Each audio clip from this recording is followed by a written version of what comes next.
Olá pessoal, aqui é a Adriele do canal Assuntos Diversos e hoje eu vim trazer o caso deste homem considerado o primeiro serial killer brasileiro. Antes de entrar na história, eu queria que vocês já se inscrevessem, já deixassem seu like para estar me ajudando a crescer cada vez mais este canal. Beleza pessoal? Vinheta!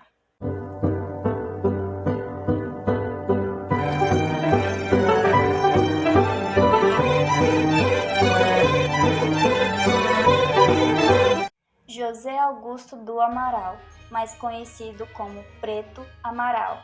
José Augusto do Amaral nasceu na cidade de Conquista do estado de Minas Gerais no dia 15 de agosto de 1871. Um fato curioso sobre a vida de Preto Amaral, como ele era conhecido, é que ele era filho de escravos. Seus pais eram do Congo, em Moçambique, e haviam sido comprados por um visconde de Ouro Preto. Mas com Preto Amaral foi diferente. Ele foi libertado quando tinha 17 anos de idade, graças à Lei Áurea.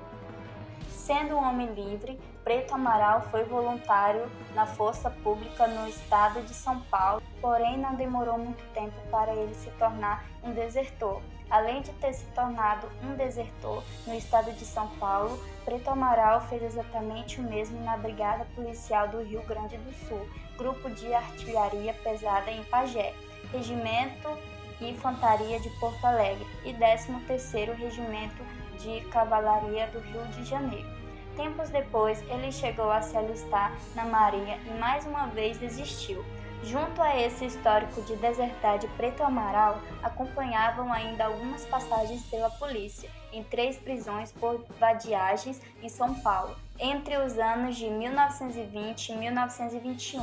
Em Bauru, Santos, ele foi preso por vagabundagem e em 1922 ele foi detido em São Paulo por furto. Pelo que podemos ver, Preto Amaral tinha tudo para ter seguido a profissão de militar. As oportunidades não faltaram, mas o crime parecia chamar mais a atenção deste homem. Quando Preto Amaral foi preso por vadiagem, vagabundagem, era na época onde o Brasil ainda havia com os requisitos da escravatura, por isso era bem comum ver negros sendo presos por estes tipos de motivos. Eles não conseguiam arrumar emprego e viviam de pequenos serviços, e Preto Amaral tinha alguns antecedentes criminais por práticas que na época eram consideradas como crimes, ou seja, se fosse nos dias de hoje, ele seria acusado apenas pelo furto cometido em São Paulo, até que começaram a descobrir alguns crimes. O primeiro crime de Preto Amaral aconteceu no dia 13 de fevereiro de 1926. Um menino chamado Roque Psyu, que tinha por volta de 8 a 9 anos de idade. Ele trabalhava como engraxate na Praça de Concórdia, no bairro Brás. Neste dia, uma garoa lentamente nas ruas de São Paulo, o que atrapalhava o trabalho de Roque. Foi quando um homem alto negro se aproximou de Roque e pediu para que ele o ajudasse a carregar algumas caixas. Roque, precisando de dinheiro, não pensou 2 vezes e topou ajudar o homem. Para ganhar alguns trocados, o garoto então recolheu suas coisas e acompanhou o homem. A noite vinha chegando e quando Roque e o homem entraram na rua mal iluminada, o garoto então sentiu que alguma coisa iria acontecer. Entretanto, não houve tempo para que Roque pudesse pensar que este homem poderia fazer mal a ele. Então Amaral atacou o garoto, pegou-o pelo pescoço e o estrangulou. Roque até tentou se debater para escapar das garras do criminoso, mas sem sucesso. Quando Roque desmaiou, o homem levou para debaixo de uma ponte e o violentou sexualmente, embora rapidamente para não ser pego em flagrante, deixando o garoto violentado. Porém, o que este criminoso não sabia é que Roque não estava morto. Ele acordou um tempo depois de ter sido violentado. Estava bem assustado e bastante machucado. Ele logo pediu ajuda a 2 pessoas que estavam passando por perto e que levaram-o para casa. O mais intrigante da família de Roque é que eles ficaram com medo de dar queixa na polícia sobre o caso que aconteceu com seu filho. E Roque foi a primeira vítima do serial killer Preto Amaral. Meses depois, exatamente no dia 5 de dezembro de 1926, chegava a hora de ele pegar sua segunda vítima. Naquele dia, enquanto descansava debaixo de umas árvores na Avenida Tiradentes, um jovem chamado Antônio Sanches, de 27 anos de idade, matutava em como conseguir alguns trocados para comprar comida. Sanches tinha ido para a capital em busca de novas oportunidades. Sanches era magrinho e aparentava ser homossexual. Morando na Lapa, ele mal conseguia pagar o seu aluguel. Frequentemente não tinha o que comer. Foi quando Preto Amaral o abordou e ofereceu então um cigarro. Eles começaram a conversar como duas pessoas que estão se conhecendo. Papo vai, papo vem. Preto Amaral fez um convite para Sanches um tanto inusitado. Depois da refeição, Sanches estava muito feliz, até porque ele tinha conseguido um amigo. Preto Amaral, usando a mesma estratégia que tinha feito com o menino Roque, chamou Sanches para o serviço, para que ele pudesse ganhar alguns trocados. Eles foram até o aeroporto do Campo de Marte e ali Preto Amaral cometeu seu segundo crime. O mais assustador no caso desse assassino é que, além de matar, Preto Amaral gostava de cometer necrofilia. Ele então estrangulou Sanches, certificou-se que realmente ele estava morto e então violentou o corpo. Com isso, Preto Amaral cometia sua segunda vítima. Na tarde, 24 de dezembro de 1926, era véspera de Natal, Felipe brincava nas ruas do bairro Alto do Parim.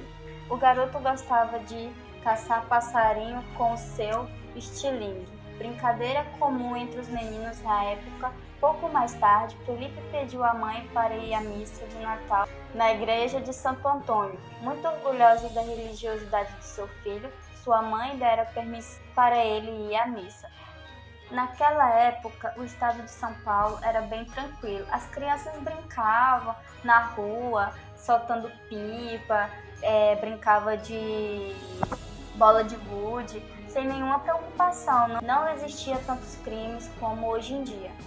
Nesse dia, caía chuva na cidade. Enquanto Felipe caminhava até a igreja, ele viu um homem vendendo balões de gás próximo a Canindé.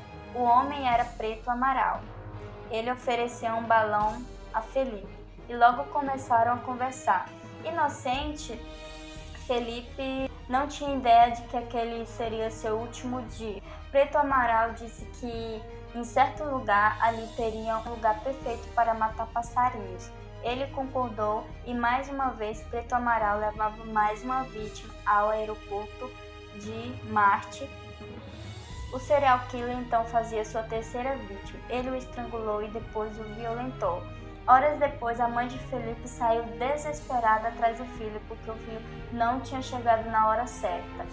Mas já era tarde demais. Dias depois, a polícia encontrou os corpos dos meninos. E Sanches era a terceira vítima de Preto Amaral. A quarta vítima do serial killer, chamado Antônio Lenis, tinha apenas 15 anos de idade. Ele era operário de uma fábrica de tecido e no dia 1º de janeiro de 1927, Antônio pediu para a mãe que guardasse o almoço, pois ele chegaria mais tarde. E quando brincava com seus colegas, Antônio foi avistado por Preto Amaral. Mais uma vez, o serial killer convidava o garoto para ir almoçar. Os dois comeram, beberam e Amaral ofereceu ao garoto uma quantia de dinheiro para fazer um serviço e ele aceitou, assim como as outras vítimas. Os dois pegaram um bonde para Penha e no ponto final da linha desceram e foram caminhando até a entrada de São Miguel. Ao caminharem numa estrada recém-construída, Amaral estrangulou Antônio Lenis, que logo desmaiou, e o asfixiou com um cinto. E logo em seguida, Preto Amaral violentou sexualmente Lenis, assim como tinha feito com todas as outras vítimas. O corpo de Antônio Lenis foi encontrado no dia seguinte. Quando encontraram o corpo, uma grande investigação teve início, mas sem provas e sem suspeitas, ficava muito difícil acusar alguém. A notícia se espalhou e caiu nos ouvidos de Roque Siqueira Leite, um eletricista que trabalhava e dizia ter pistas sobre esse assassino. Ele disse que havia visto um homem negro, forte, alto, entrando em um botequim com um garoto que usava as mesmas roupas que Antônio Lenis. Segundo as histórias, a partir dessa pista, Roque e os policiais conseguiram encontrar Preto Amaral. Ele foi preso na rua 25 de março. Nem sequer resistiu à prisão. Preso, o serial killer disse seu nome, sua idade e a cidade onde ele tinha nascido. Quando questionado sobre o crime, fez uma declaração que deixou todos em choque. Ele assumiu que tinha matado Antônio Lemes e afirmou que ele ainda iria relatar outros crimes cometidos, inclusive o do garoto que sobreviveu. Então mostrou todos os lugares e contou os detalhes. No aeroporto Campos de Marte, foi encontrado as ossadas humanas em estado de decomposição avançada. Os corpos começaram a ser encontrados e a história que Preto Amaral contava se confirmava. Foi então que na delegacia surgiu um menino contando que também tinha sido vítima de Preto Amaral. Esse garoto era Roque, que contou exatamente a mesma história que o criminoso tinha confessado à polícia. Apesar de ter sido um serial killer, Preto Amaral disse aos policiais que estava arrependido e que tinha tirado um peso nas costas ao confessar os crimes. O serial killer confirmou que estava sendo atormentado por vozes de suas vítimas e que precisava confessar os assassinatos para viver em paz. Ao decorrer dessas histórias que passou em Minas Gerais, em São Paulo, em vários estados do Brasil, ele foi conhecido como Bicho-Papão, Monstro Negro. Na prisão, Preto Amaral foi ficando deprimido. E no dia 12 de julho de 1927, aos 55 anos de idade, ele faleceu de tuberculose. O mais curioso é que o serial killer nem chegou a ser julgado, pois quando morreu ainda estava sob prisão preventiva. Segundo os jornais da época, o serial killer, o próprio Preto Amaral, na época, tinha confessado todos aqueles crimes. E foi daí que surgiu o primeiro serial killer brasileiro. Bom, pessoal, esse foi o vídeo de hoje. Espero que vocês tenham gostado. E não se esqueçam de se inscrever, deixarem seu like, que isso me ajuda muito. Muito obrigada. Tchau e até o próximo vídeo.